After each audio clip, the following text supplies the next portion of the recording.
Hello and welcome to Make Ideas Reality, the podcast. This is a podcast dedicated to everyday creative heroes making their ideas reality that wouldn't necessarily get their story heard. I hope to inspire you with their stories, give you courage to leave your comfort zone, think big, and be the badass creator you are meant to be. I'm Justin White, aka the Garage Avenger. Let's do this!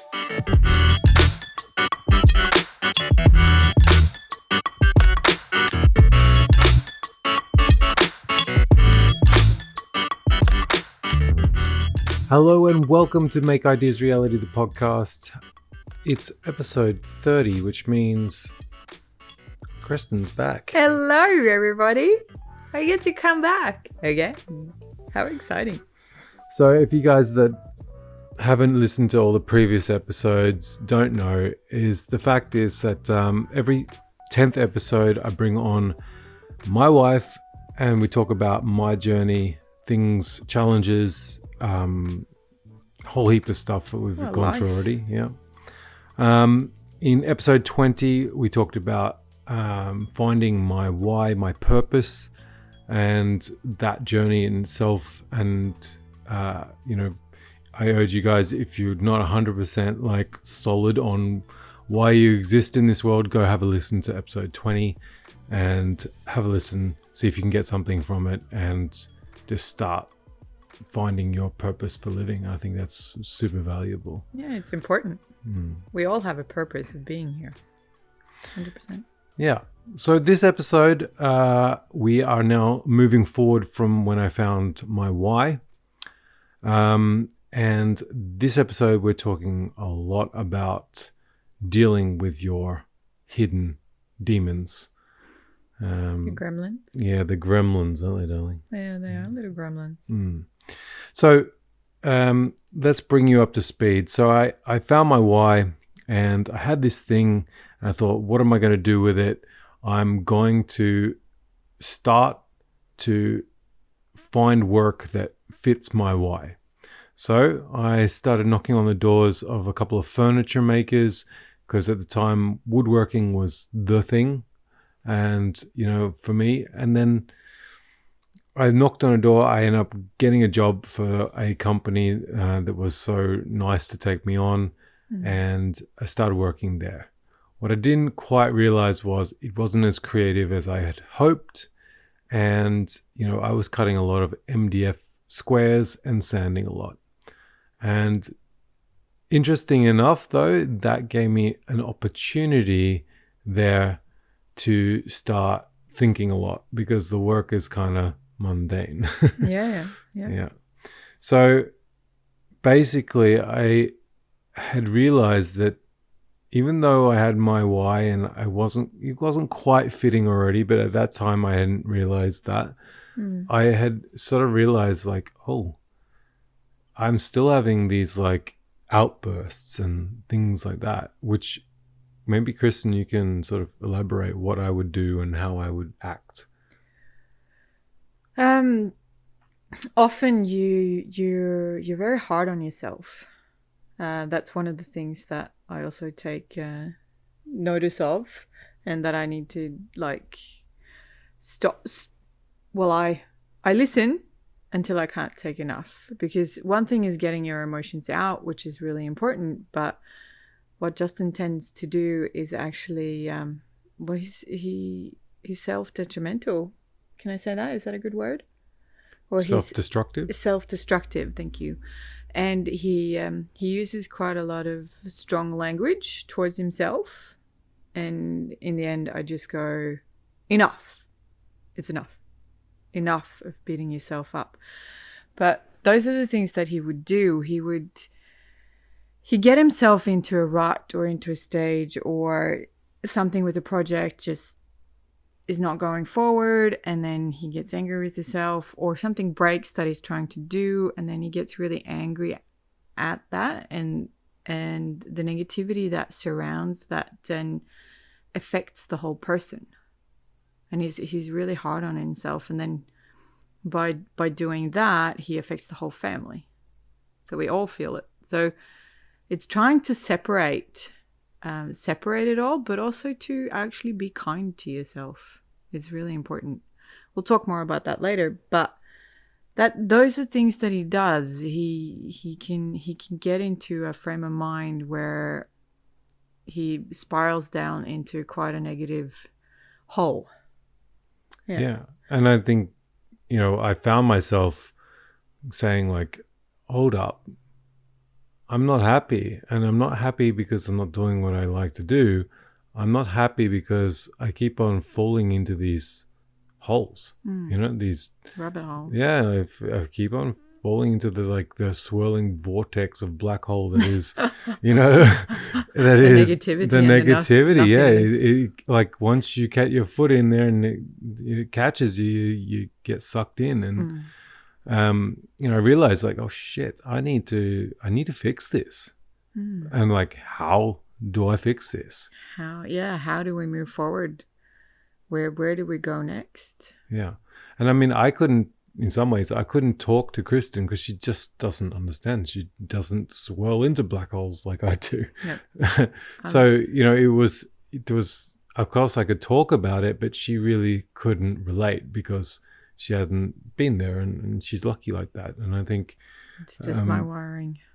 Yeah. I mean, it's the way you were brought up, and, that's part of the journey too. Like understanding your past is what has formed you, and understanding all these things that have happened in the past are now easy triggers for later. Yeah. So they follow us all through life, 100%. So I started on this big journey to find what I could, find information. Started reading. I admit I don't read. I listen to audiobooks. Which is the best. Seriously. You can do something and you can listen. Just start doing it. And that's actually what happened, because I was working this mundane job, doing a lot of sanding and, that sort of things. And I was listening to a lot of audiobooks in my headset, and it was great. I was getting the information in my head. And that's something I kind of want to bring up, as like pushing the negative out.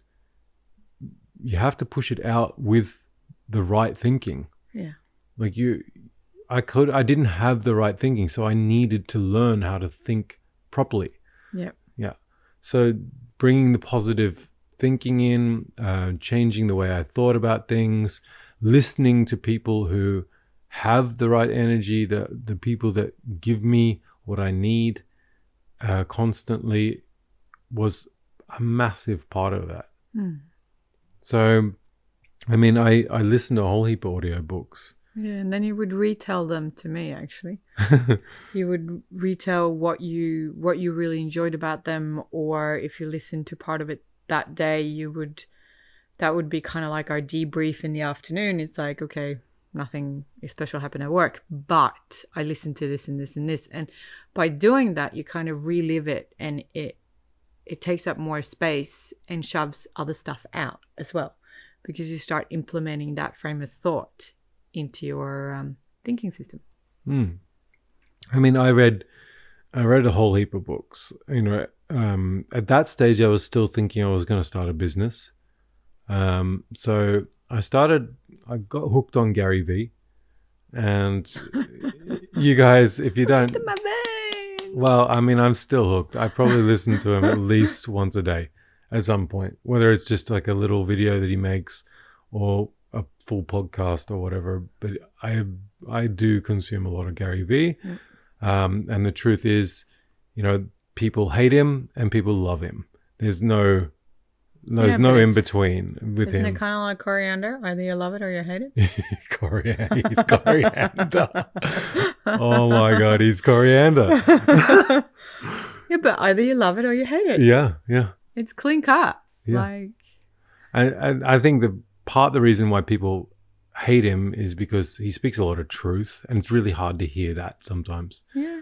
And he's got a lot of energy, which you think no human being on this earth can have that much energy and keep on going, but somehow he does. And everything he says resonates with me, and so I read all his books. The first one, Crush It, and then Jab, Jab, Jab, Right Hook, and then Crushing It. And then he had Ask Gary V as well. And that was a great book. And then the latest book, which is now 2 years old, I think now, which is Crushing It. And for you guys that don't know Gary V, he's basically going to teach you, if you want, Just look him up. Yeah. If you're willing to try and make something of your passion, then that's the kind of guy you need to listen to, I think. Yeah. I also decided that, after Kristin's advice, that I needed to do some yoga. Yeah.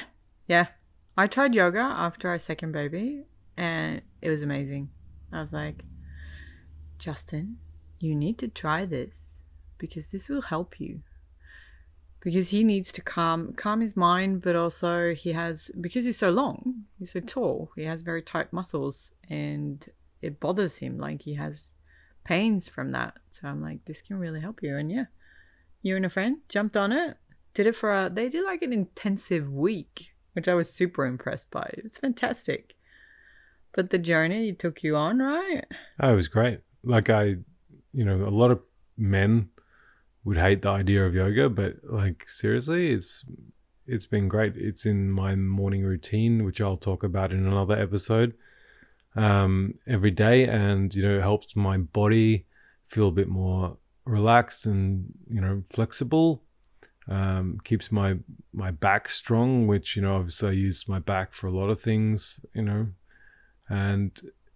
two, I think it's calming. Like, you can just calm the hell down before you start your day, and just relax and walk into the day knowing that you're kind of relaxed, rather than like still amped up about that stress that happened at work yesterday or it releases whatever, right? Because it releases a lot of endorphins into your body, and you get your breathing right and all those things. Yoga is fantastic. Try it, people. I absolutely advise you to try it. Try something different if you haven't. And look, to be honest, I'm going to say though, guys, because yoga, you can be a full yogi, and that's a pretty full-on lifestyle. That's not what I do.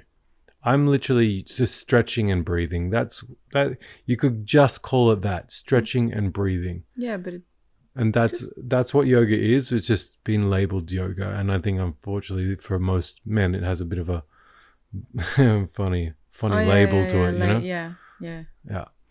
But in all honesty, it doesn't need to be like that. No. And that's about attitude. That's all in the way you perceive it or decide to perceive it. It's your decision. So, in this whole changing of my mindset, I also needed to work out like where I was going wrong. Like, what were the triggers that were setting me off? How can I change my mindset to like a mindset of abundance rather than of lack? Yeah. So I love living in a mindset of abundance. I always think we have enough money. I always think we have enough food. I always cook heaps when we cook. Like, there's constant. I do it in everything. It's in my frame of mind. Unfortunately, I'm one of those people who think I always have a lot of time. Also living in abundance, I reckon. It's part of that. I just had an epiphany then. And hence my trigger. So for me, there's always a bus, and there's apparently I'm one of the people who think that there's a few more seconds in the minute than there actually is. I can't remember how many. Seconds? You think a minute is 120 seconds? That's how the brain operates. It thinks you have 7 seconds more in a minute or something like that, and when you start doing minutes like that, it delays you, right? So yeah, it's really interesting. But yeah, a trigger for you. Yeah. So often what would happen is, I would have these outbursts. Now, I could just have a swearing outburst, or I could, or I could just Or start. it's a guilt trip. Yeah. You could put me on some guilt trip sometimes. But I think the biggest ones, the ones that I found most scary were the ones where I was swearing a lot and then I was being physical. So I was like banging doors or shoving drawers in hard, just in frustration and I couldn't stop myself. It was like a blind rage. And it just clicks. It was like a trigger. Something triggered me and I just went bang, and I was off. And what I realized was that didn't happen. That wasn't just a one thing that clicked and I was off in this, outburst.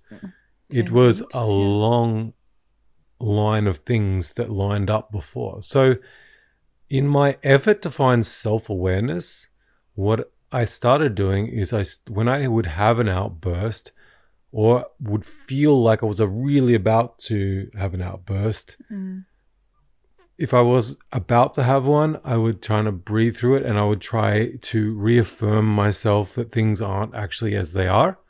And there's always a bus, as you would say, Kristin. And, that was a big thing for me to try and work through. And I would try and calm myself down before getting agitated.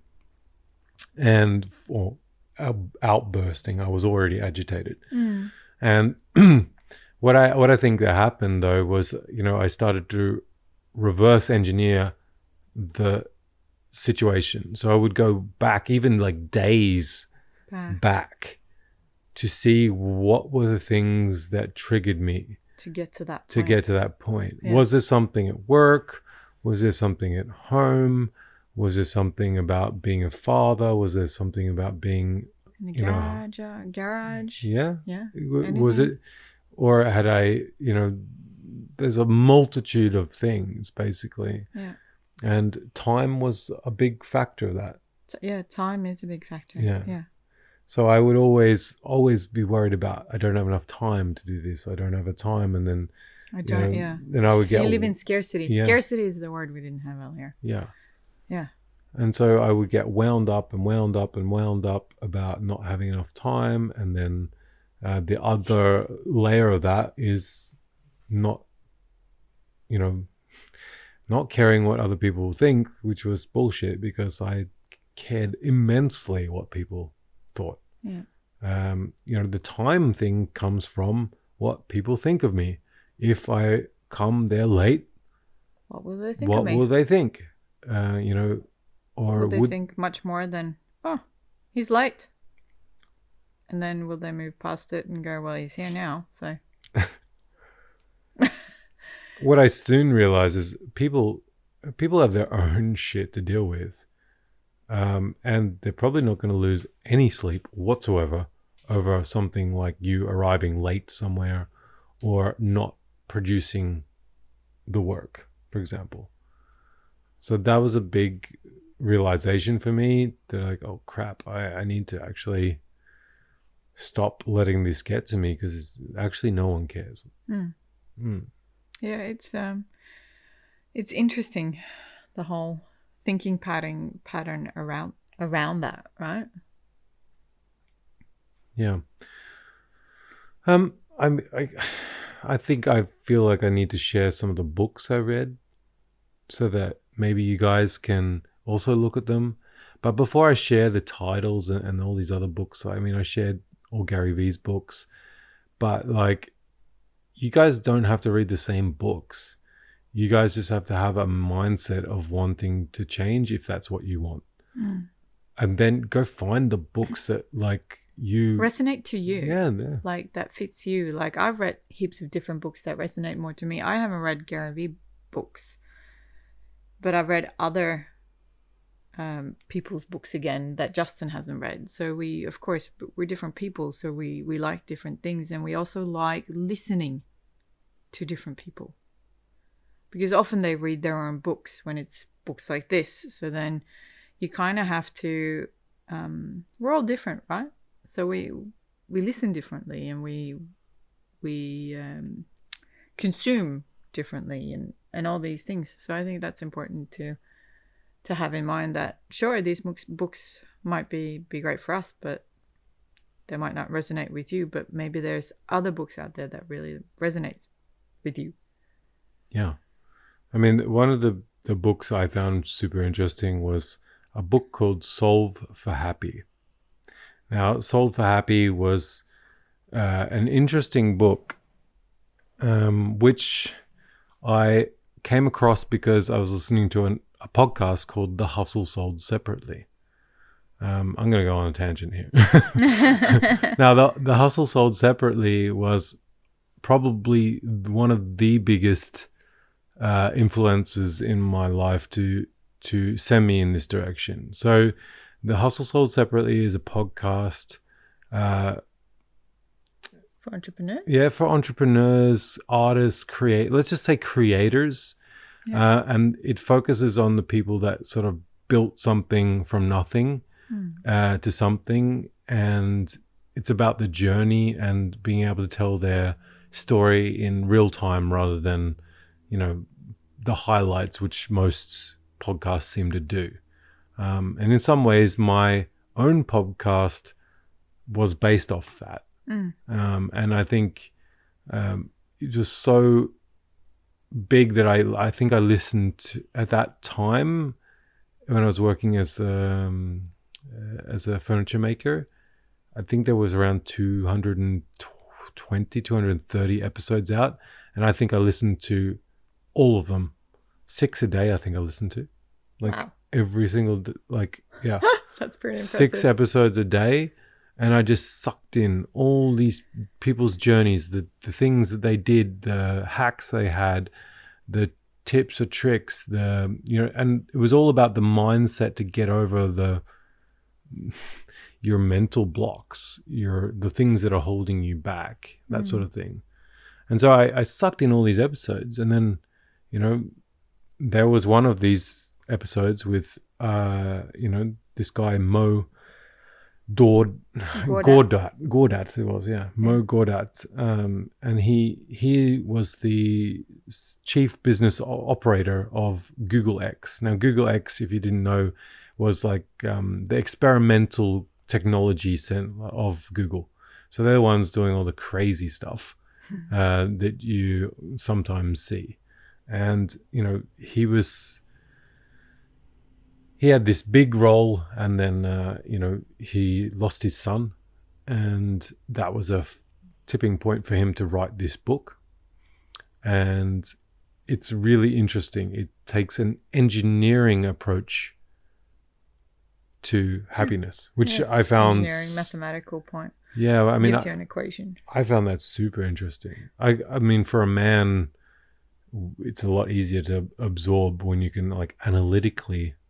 visualize it, and so I mean I had a great time, and I remember going through that after reading that book, and he talks a lot about putting your mind in the right mindset, and so constantly reminding yourself of things like gratitude and how good things are rather than negative. So often what I would do at work is our furniture, what do you call it, warehouse or workshop, was sort of in a small foresty area. And, so I used to go out into the forest every time I needed to take a piss rather than go to the toilet. And then as I was taking a piss, I was just sucking in the environment that I was in, hopefully not any pee fumes. And... and then I would say things I was grateful for out loud in the forest, and it helps so much. I was able to go back in there and keep on sanding and do all that stuff just because of that reason. So he'd come home and say he'd written his name in the snow. Yeah. So that was the joy of telling that day. And actually, I think for those who have been following me for a long time, I've even done a couple of Facebook videos and stuff like that of me writing my name in the snow and stuff like that, which is so I think that was a massive part of that. And the podcast, The Hustle Sold Separately, also was a great tool as well, because not only did it'd have amazing guests, but the host, Matt Gottesman, was fantastic. He was so approachable. I remember sending him a DM just saying thank you for creating this podcast, and I really appreciate it. It's helped me immensely. And he said, "Hey, well, that's awesome. Did you want to be in this private group?" And I was a bit skeptical at the time, wasn't I, darling? Yeah, it started off, but yeah, you entered it, and then it took off. It took off on a new friendship journey, I'd say, community journey. Yeah. So it was interesting because the group was full of people like me, people that quite didn't have it sorted out, but were doing something. Some had it more sorted than others. And, I was talking to a lot of people. I made friendships with a lot of other people. But I think the key thing was it got you out of your comfort zone. And that was a big push for me. Every Monday you had a Monday mini challenge, which is what Matt called it. And he would ask you questions about how you deal with certain things, or what's your mentality around this, and you would have to answer it in video format. Even I got into it after a while. You'd been there a while, and then I joined as well, and we were both doing it. It even taught me heaps, absolutely heaps. Yeah. And I think that too gave me the confidence. The people in there were really great. I mean, super lovely. They just supported me. They gave me a lot of feedback. They gave me the constant, Yeah, and it wasn't just like a pat on the back. It was also like, it was good feedback. It was like, "Oh, awesome," or if you try to make a funny video, you would get the, "Oh, that was really funny. Love it." They'd like cheer you on in a different way. That's when I realized I was funny. Well, no, I didn't realize I was fun. Yeah, well, I still don't think I'm funny, but people sometimes think I'm amusing, and I think that's part of it. I didn't realize that until I started doing those videos, and then they were like, "You're really good in video, Justin. Like, you should go on video." And I was like, "I'm good on video? You think so?" And they're like, "Yeah." So that's basically why I started a YouTube channel. Yep. And then eventually rolled into this podcast. You had a little bit before, but that's when it took off. That's when it became this. Which is my old logo. Yeah, it doesn't matter. They can read it. For those who are I just smashed Kristin in the head. For those who are watching on YouTube, you just saw me elbow my wife in her head. But for those who haven't, that's exactly what happened just now. I'm just getting it done. No, I'm just kidding. Sorry, we got off track then. Okay, Alchemy Tribe. Yeah. So that was what the group was called, by the way, guys. Alchemy Tribe. And Matt did a great job. Yeah, thank you to Matt for having that and for actually putting us on there. Yeah. Taking us in. Yeah. So I mean, he did, and I'm still friends with him now, which is amazing. He's such a busy dude, and he's got so much going on, and so much love to give. Yeah, he has. What an amazing guy. Great person. So I'm hoping that next episode you guys will hear from him actually direct. So we'll wait and see that episode. That could be interesting. Exciting. And yeah, I guess I probably want to say that, the base point of the group or the Alchemy Tribe is just the people. I mean, that's important to say, guys. Like, the people around you is what help you out, like, of a whole somewhere. So if you don't have the right people around you, the ones that have the growth mindset, the ones that really want to start moving themselves, then you're going to get stuck too. And it's often the places where I get stuck is when I don't have the right people around me. So, yeah. There was a whole heap of other books. Just mention them. Own the Day by Aubrey Marcus. Great book. Talks a lot about how to basically have the best day possible. even if it's like once a month. And I got a lot of little tips and tricks out of that, just about how to start the day, how to function through the day, what to eat, what not to eat, what to drink, when to drink. Routines. Yeah, and that changed my routine, that sort of thing.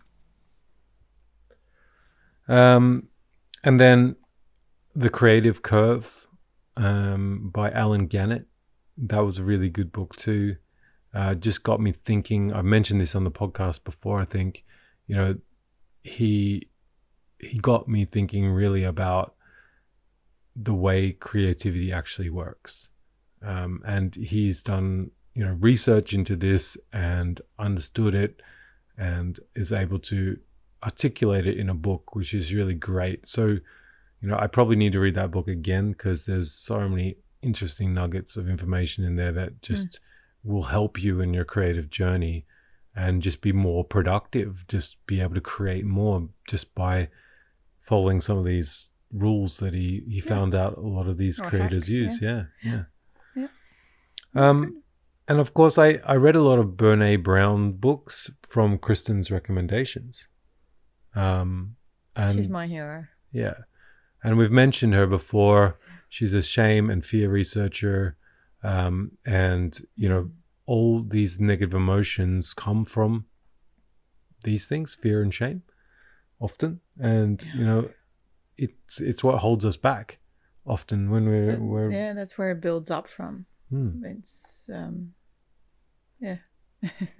I find all of this super, super interesting. This is my passion project, to just consume all of this information and learn about people, because we are such fascinating creatures. Did you want to talk any more about your self-awareness journey other than the books? I think we might sort of wrap it up a little bit from there, but I think there's a lot of information in the books, in podcasts, and I think there's a lot of help. There's a lot of help. You just gotta decide that you want it. You want it. Yeah. That you want it. Again, mindset. And actually, there's one thing I want to talk about too. Yeah. Anxiety. So I would suffer from anxiety, and I didn't know. Yep. Yeah. I didn't know it was anxiety. Like, I never labeled it as anxiety. I think eventually we came to that conclusion after. So we talk a lot, as you probably realize. So we have big, long conversations very often, and eventually we figured out he carried a lot of anxiety, and it was actually anxiety to be alone. Yeah. So if you remember when I talked about my why, was one of my when I did my why course, you looked at the negatives, like what was your absolute worst experience in life, and a lot of those had to do with like being trapped. And so when we had kids and Kristin would leave, I felt trapped and also worried that I was going to make a mistake with the kids, like these are the most precious things we've got. And, and she just, the nurturer had left the nest and Dad was all alone just going, what the fuck? She was off spreading her wings going, woohoo! Yeah, and like, mommy time. Yeah, we get like messages of her and pictures and things of her out in the town with the girls and that sort of thing. And I was like, God damn it. Inside I was dying because I hadn't really labeled it as anxiety. No, and mind you, it wasn't for the fact that he doesn't want me to actually have a life. No, outside of this box of a house. That's really important.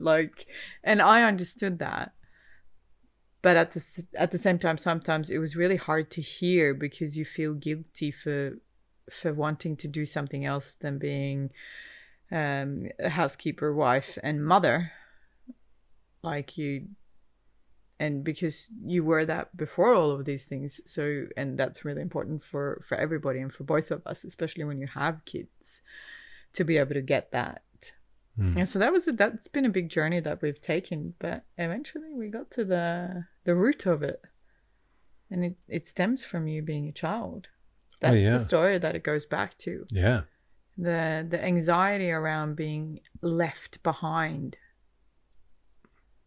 is would then come back in this, that I would leave him behind and he would have to deal with all of it. And then, but like now that we know this, and we've known this for quite some time, it's completely different.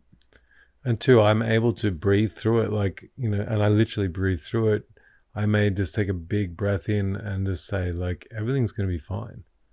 And you've got this, and things like that. And we'll find solutions to make sure the days go well with the kids when Kristin's away. Like, often we organize, like prior, we actually organize play dates and make sure there's friends around, or like things like that, or grandparents, or just so he has a bit of a idea of what to do. So it's not, he often asks me every Saturday, what's on the agenda for today? And I am the person then, because the week is generally so full, so I'm the person then who just wants to go, nothing. Absolutely nothing. And that's my pet hate. I'm like dying. He dies inside every time I say that. And I am then floating on a pink sky when I'm able to just hold my coffee and go, absolutely nothing. The day is open. Because I love that. I love that we have all the possibilities in the world and we can choose whatever we want. How much freedom is in that frame of thought? I love it. Yeah. But that's the freedom that you don't necessarily like. I'm hating it. I'm like, I got so much stuff to do. Like, don't diddle daddle around. Let's nail down what we're doing so I can lock in family time, and then I can lock in workshop time or podcast time or whatever. Like, losing a whole day to just like, it's so nice just to be doing nothing. It freaking drives me insane. And for me, it's like the best thing in the world. Love it. It's so funny. Like, there we are completely different. Yeah. Completely. And it's just, but it's it resonates back to all of it, right? It's with anxiety to be alone, but also the anxiety to not have set plans. Like control. Yeah, have control. Fear of not having control. Well, that's why anxiety is. You don't have control. You fear you don't have control. And so that's basically what happens. Is, clearly, I'm not a very controlling person. I'm just this. Sorry. Yeah. Sure. Anyway, I will just say that you know, with the anxiety stuff, I think it's very important to realize it's about understanding that you have no control anyway, and being able to let go of that. You cannot control whatever is going to happen, how it's going to happen, that sort of thing. And that's what anxiety is. You're trying to prepare yourself for the worst.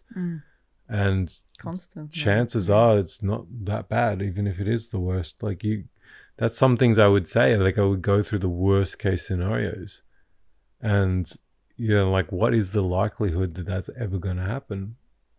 Like, nearly zero. And so what is the more likelihood that's going to happen?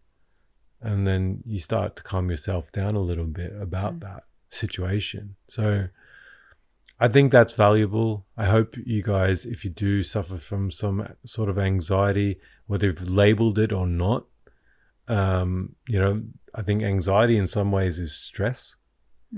Like, they're kind of the same. Like, when people say they're stressed, I often there's think, fear. There's still fear there. Fear of missing this, or not hitting that deadline, or they lost control. Yeah, they've right? lost control. Feel out of control. Yeah. Absolutely, that's why we feel stressed. So I think that in itself is stress, is anxiety. And so if you're worried all the time about things, you're overthinking things too much, that's anxiety. And then, I still do it. Like, it's just amount of like being able to regulate it. Yeah. But we all have we've talked about that before, the pre-programming that we have. So we have a set that was programmed before, and then as we get older and learn more, we start adapting to a different way of programming. But you will always, it's inevitable that sometimes we fall back on that old programming. But it's, if you're able to see it and move away from it again, then that's sometimes the best you can do. And that should also be good enough. That the most important thing is to be reflective on it, and that have that awareness, self-awareness, again, to become that self-aware person of your own being and your own. And I need to touch on this again. I think I mentioned it last time again, the self-worth, which I feel is so important. It's just the self-love and the self-worth. We're all put here for a reason to do something more. If it's to have children and raise them as great kids, fantastic. If that's your purpose in life, then that's your purpose in life, and that's good enough. But other people, like, for example, Justin, his purpose is bigger, more. I don't know why it is like that. Like, and I often say to myself, like, I should be okay with just being a dad and being a little bit creative. Like, why should I be okay with just being that? Yeah. A part of me goes, no, because we're all made differently. You're made to do this. You're made to strive harder, want more. Other people are made to have that more of the acceptance of life is just the way life is. And they sort of roll along that path. And they're the ones that frustrate the crap out of me, because I'm like, but that has to be okay too. Yeah, and that's exactly what I was about to say. But that's their life, and I need to be okay with it. Their life is different from mine, and exactly. I think the only reason why I care so much is because I feel lonely on my journey, even though I have all you amazing people listening, and you know all these amazing people watching, and I think you still feel lonely because, you know, like, my audience is not in my garage with me, for example. They're not, you know, sitting here with us watching this podcast be recorded. And I think that is like a big thing that we need to kind of like comprehend, is we often feel like we're alone on the journey, and we try to strive for people to kind of understand it so that we can drag them in and get them to understand. And like, even like my neighbor, for example, you know, he doesn't understand what I do, and I've sort of given up trying to convince him. But at the same time, I go, why does he need to? Yeah, but that's my point. It's like I tried. It's because I want to feel more. You don't want to feel alone. I don't want to feel alone. I want someone to go in and say, wow, what are you doing? Oh, can I help you with that? Or like, oh, now you've inspired me and I'm doing this and that and blah, blah, blah. Inspire people. I think you give yourself too less credit too, by the way. I agree with that. But I think, I want people in my closer circuit. Yeah, closer vicinity to be involved in some ways, because I feel alone doing it. Yeah. You know, and that in itself is some sort of anxiety there again, right? Anxiety and fear goes back to the same. Yeah. Yeah, so I'll go and tell everyone about my thing, because I kind of want people to jump on board and be on board with me, but they won't be, because it's not their thing. You know, it's my thing. You're preaching Garage Avenger, is that what you're saying? No. If I had some sort of like Avengers, like Avengers assemble! Yeah. And then like everyone's like, it's crickets. It's great. What? Two? No one's arrived. Oh. I'm here with my pom-poms. Yeah, and then I can like announce it on Instagram, and everyone will be like, doo-doo-doo-doo. Yeah. Okay, going off a tangent there. Yeah. Off track. But yeah, I think we touched on a lot of valuable stuff today. Yeah, I think so too. I hope you guys get a lot out of this podcast. Yeah. Feel free to send your DMs to me on Instagram. I answer every single one, like I've said before. If you want to also get in touch with Kristin and talk about things with Kristin, please, what's your Instagram handle? My Instagram? Yeah, is it It's Kristin? Kristin Powers White. Powers White, yeah. Yeah. Yeah. There you go. Kristin Powers White. Paus. Powers. Yeah. Yep.